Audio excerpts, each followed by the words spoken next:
अपना सपना दूसरों को दिखाने के लिए बहुत अधिक साहस चाहिए होता है। इन्हीं शब्दों के साथ मैं नीतू गर्ग, प्रवक्ता इतिहास, आप सबका हमारे channel learn at home with Neetu Garg और नवोदय क्रांति परिवार में हार्दिक स्वागत करती हूँ। आज हम क्लास 11th के लेसन नंबर 3 महाद्वीपों में फैला हुआ साम्राज्य अर्थात रोमन साम्राज्य का भाग 2 करेंगे और ये अंतिम भाग है।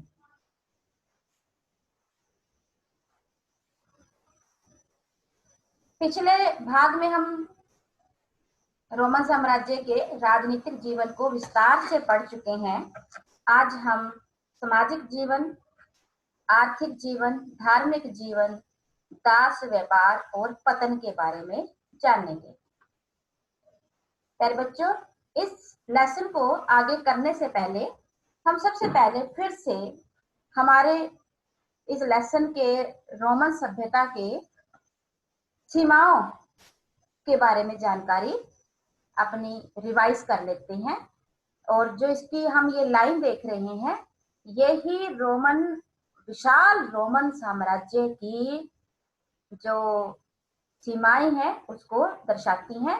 और बीच में जो हम ब्लू पार्ट देख रहे हैं, ये भूमध्य सागर है, जो कि यूरोप और अफ्रीका के मध्य पड़ता था और इसे रोमन साम्राज्य का हृदय भी कहा जाता था। और इसकी दो प्रमुख नदियां राइन और डैन्यूब, दो प्रमुख नदियां थी। इसमें इटली हम देख सकते हैं क्योंकि सबसे मध्य है, और यही आज तो हम सिर्फ रोम यहाँ देखते हैं, तब ये पूरा हिस्सा जो है रोमन साम्राज्य कहलाता था।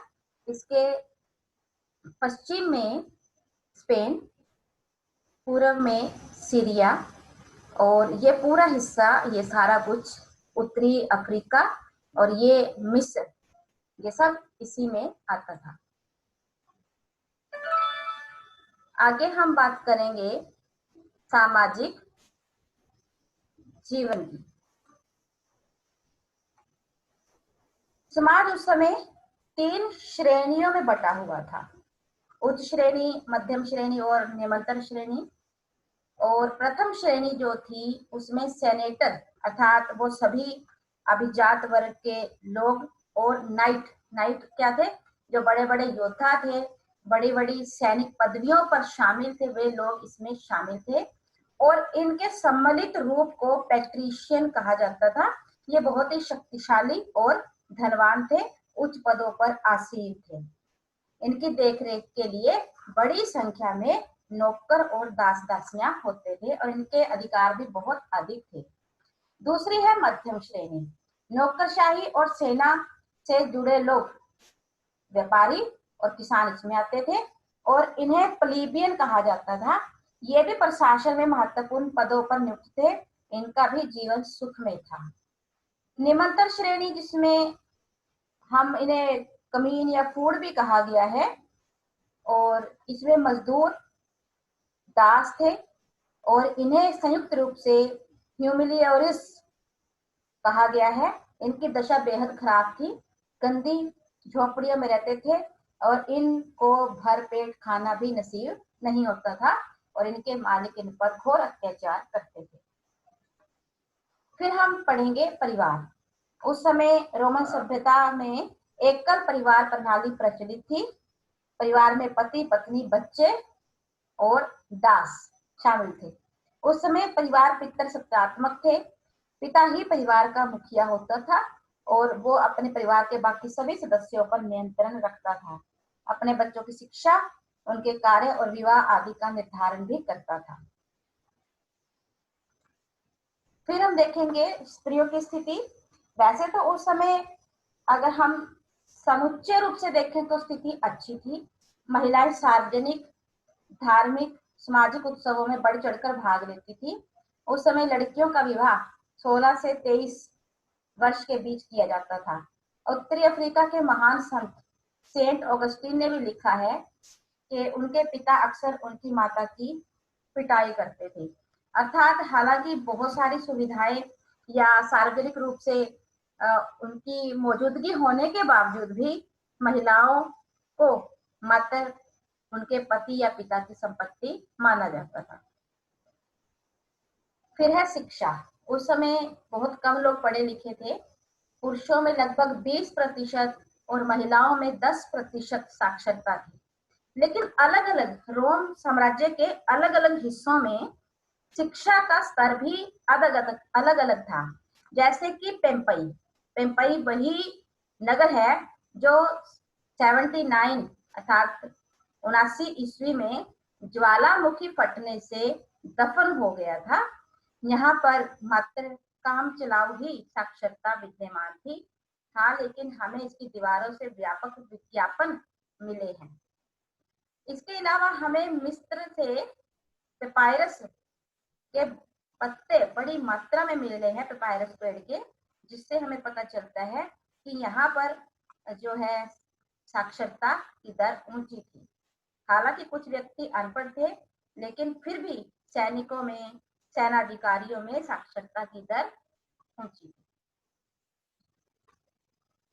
फिर हम बात करेंगे मनोरंजन की। रोमन साम्राज्य के लोग मनोरंजन के बेहद शौकीन थे। वर्ष में लगभग 176 दिन, यानी कम से कम 76 दिन तो कोई ना कोई मनोरंजन पूर्वक कार्यक्रम चलता ही रहता था। रोम के लोग सर्कस देखना, नृत्य देखना, करना, संगीत के बड़े शौकीन थे। इवन के हिंसक जानवरों की लड़ाइयां और दास युद्ध का आनंद भी लेते थे। हारने वाले दास को अक्सर मौत के घाट उतार दिया जाता था और युद्धों के लिए इन्होंने विशाल अखाड़े बनाए हुए थे जिन्हें कोलोसियम कहा जाता था। ये बेहद इंपॉर्टेंट टर्म है, कंसेप्ट है कि कोलोसियम क्या था, क्योंकि ये कई बार पेपर में आ चुका है। इसके अलावा यहाँ पर ऐसे जो कोलोसियम थे उनमें इस प्रकार की व्यवस्था की गई थी कि हजारों की संख्या में दर्शक बैठ सकते थे। नाटकों का भी प्रचलन होता था। इवन के खिलौने, बच्चों का मनोरंजन खिलौनों के द्वारा होता था। फिर है भोजन। भोजन में ये लोग शाकाहारी और मांसाहारी दोनों प्रकार का भोजन करते थे। गेहूं, चावल, मक्का, दालें, सब्जियां ये यहाँ की प्रमुख फसलें थी। फलों का सेवन भी करते थे। इसके अलावा मांस, मछली का प्रयोग भी करते थे। मदिरा का सेवन उच्च वर्ग के लोग बहुत अधिक करते थे, जबकि गरीब लोग जो थे वो सादा भोजन करते थे। इसके अलावा इनके सामाजिक जीवन में कुछ सांस्कृतिक बिंदु भी हैं, जैसे कि पेम्पई नगर 79 ईस्वी में ज्वालामुखी फटने से दफन हो गया। अरामाइक यहाँ के निकटवर्ती पूर्व की प्रमुख भाषा थी। मिस्र में कोप्टिक भाषा का प्रयोग किया जाता था। उत्तरी अफ्रीका में प्यूनिक या बर्बर भाषा का प्रयोग किया जाता था, जबकि स्पेन और उत्तर पश्चिमी इलाकों में केल्टिक भाषा का प्रयोग किया जाता था। अभी तक अरामाइक जो थी वो केवल बोलचाल की भाषा थी, लेकिन 5वीं शताब्दी में अरामाइक भाषा को लिखना भी शुरू किया गया। फिर हम पढ़ेंगे आर्थिक जीवन। आर्थिक जीवन जो होता है ये किसी भी देश की अर्थव्यवस्था से जुड़ा होता है। सबसे पहले हम जानेंगे कृषि। यहाँ के लोगों का प्रमुख व्यवसाय कृषि था। कृषि के लिए हलों का प्रयोग किया जाता था। सिंचाई के साधन उन्नत थे और ये कृषि दासों की सहायता से की जाती थी। गैलीली में गहन कृषि होती थी। सिसिली, फैयूम, कैंपिनिया भरपूर उत्पादन के लिए प्रसिद्ध थे। गहन कृषि का अर्थ होता है जब सारा साल 1 इंच भी जगह खाली ना छोड़ी जाए, बल्कि अलग अलग तरीकों का प्रयोग करके अधिक से अधिक किसी जमीन का प्रयोग करके कृषि ली जाए। यहाँ की प्रमुख फसलें गेहूं, जौ, मक्का, जैतून थे और यहाँ पर अंगूरों का उत्पादन भी किया जाता था और अंगूरों से शराब बनाई जाती थी और इसका बेहद प्रचलन था। फिर हम बात करेंगे पशुपालन की। नुमीडिया में बड़ी संख्या में भेड़ बकरियां पाली जाती थी। वहां पर यायावर समुदाय के लोग, जो चरवाहा समुदाय के लोग होते हैं, जो एक स्थान पर नहीं रहते हैं और अलग अलग स्थान पर घूमते रहते हैं अपनी भेड़ बकरियों को लेकर, वो अवन आकार की झोंपड़ियां, जिन्हें मैपालिया कहा जाता था, उसे लेकर घूमते थे और जहां भी जाते थे फिर वहीं पर जाकर वो अपनी झोंपड़ी मैपालिया बना लेते थे। और इन चरवाहों के जो गांव होते थे उन्हें कैस्टेला कहा जाता था। गाय, बैल, भैंस, घोड़े यहाँ के प्रमुख पशु थे। फिर हम प्रमुख व्यापारिक नगरों की बात करेंगे कि अर्थव्यवस्था को मजबूत करने के लिए जो रोमन साम्राज्य के प्रमुख नगर व्यापार के रूप में कार्य करते थे, इनमें कैंपेनिया, सिसिली, नुमिडिया, फयूम, ये सभी तो थे ही, साथ में थी बंदरगाहें जैसे कि रोम, नेपल्स, हिपोनियम, एफिसिस, कुस्तुनतुनिया, एंटियोक, दमिश्क, सिकंदरिया, फयूम, ट्यूनिशिया और ये टेंजियर्स, ये यहाँ की प्रमुख बंदरगाहें थी जिनसे व्यापार देश विदेशों में किया जाता था। फिर हम बात करेंगे उद्योगों की। यहाँ के उद्योग भी बहुत विकसित थे और चरम सीमा पर थे। इसके लिए असल में बहुत सारे ऐसे कारण थे जिनकी वजह से उद्योग जो थे अधिक विकसित थे। जैसे कि सम्राटों ने उद्योगों के विकास के लिए विशेष पग उठाए। विभिन्न प्रकार की धातुएं, सोना, चांदी, लोहा, टीन, इनका जो भारी मात्रा में ये उपलब्ध थी, उनके प्रयोग से उद्योग चलाए गए। तीसरा पॉइंट हम ये भी कह सकते हैं कि उद्योगों के विकास में व्यापारिक संघों ने महत्वपूर्ण योगदान दिया। जैतून का तेल निकालने और अंगूरी शराब बनाने के उद्योग यहाँ पर सबसे अधिक थे। और जो मुख्यतः तेल और शराब की ढुलाई के लिए एम्फोरा कंटेनर का प्रयोग होता था, जबकि स्पेन के अंदर जैतून के तेल की ढुलाई के लिए ड्रेसल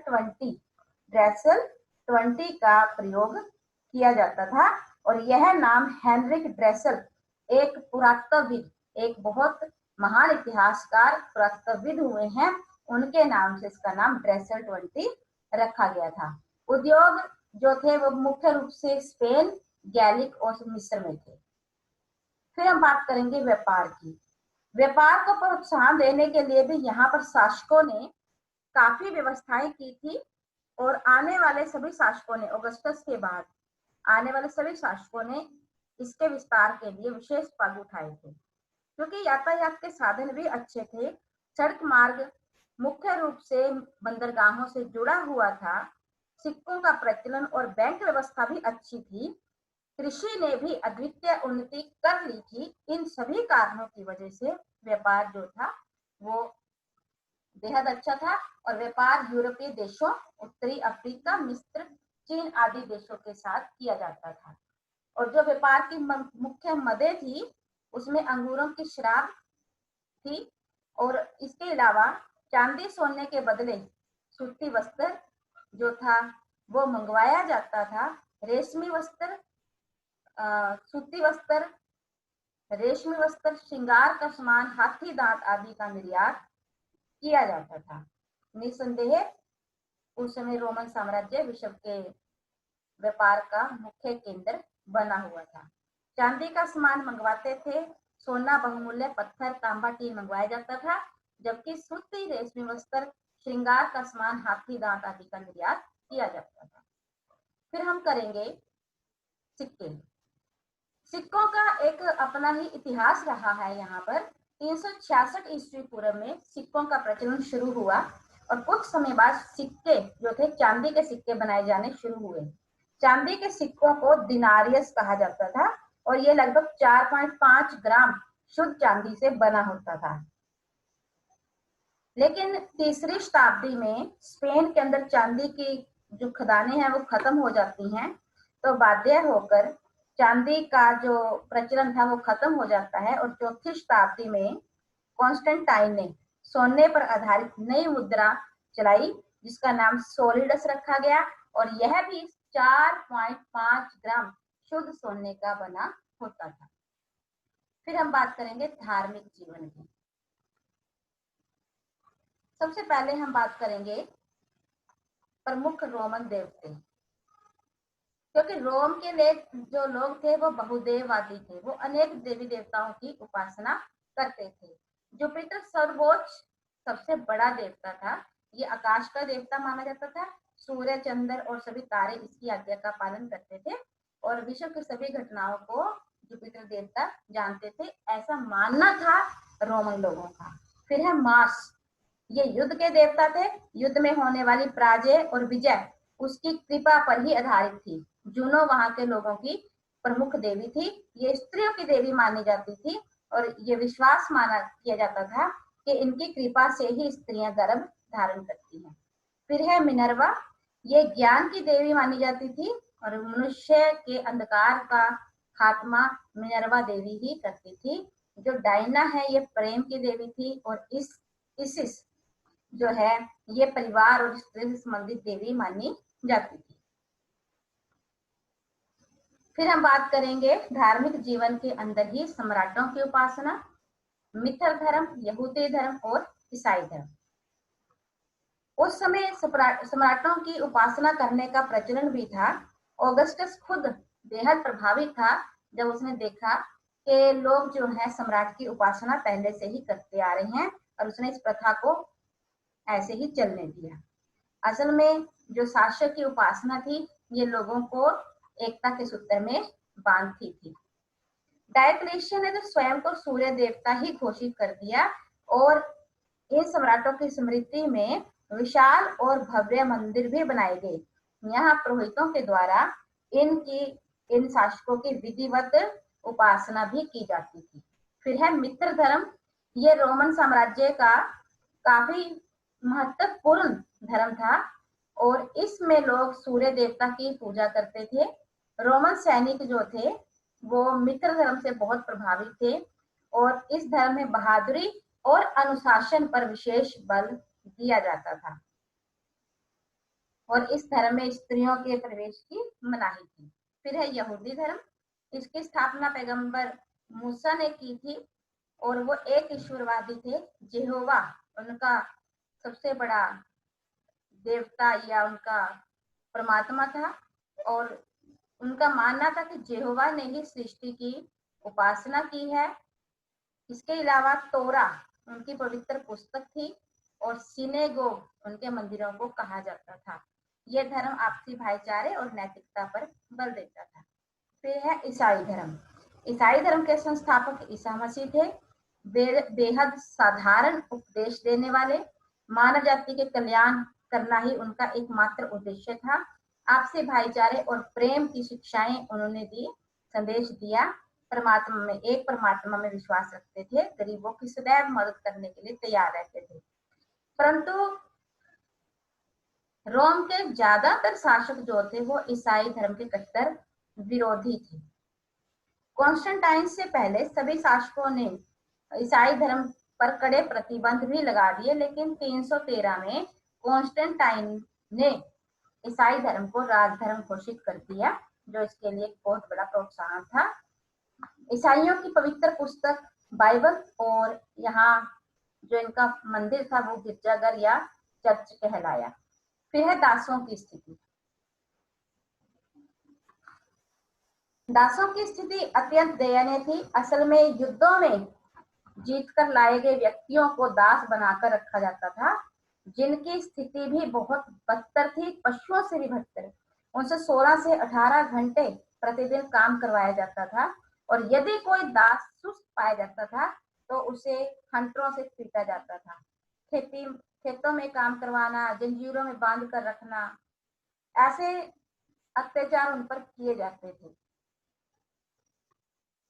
इसके अलावा दासों को घरेलू नौकर, दास एजेंट, दुकानदारों के सहायक के रूप में खेतों में काम करना पड़ता था, घरेलू नौकरों के रूप में कार्य करना पड़ता था। इवन के दासों को उनके मालिक मौत की सजा तक भी दे सकते थे।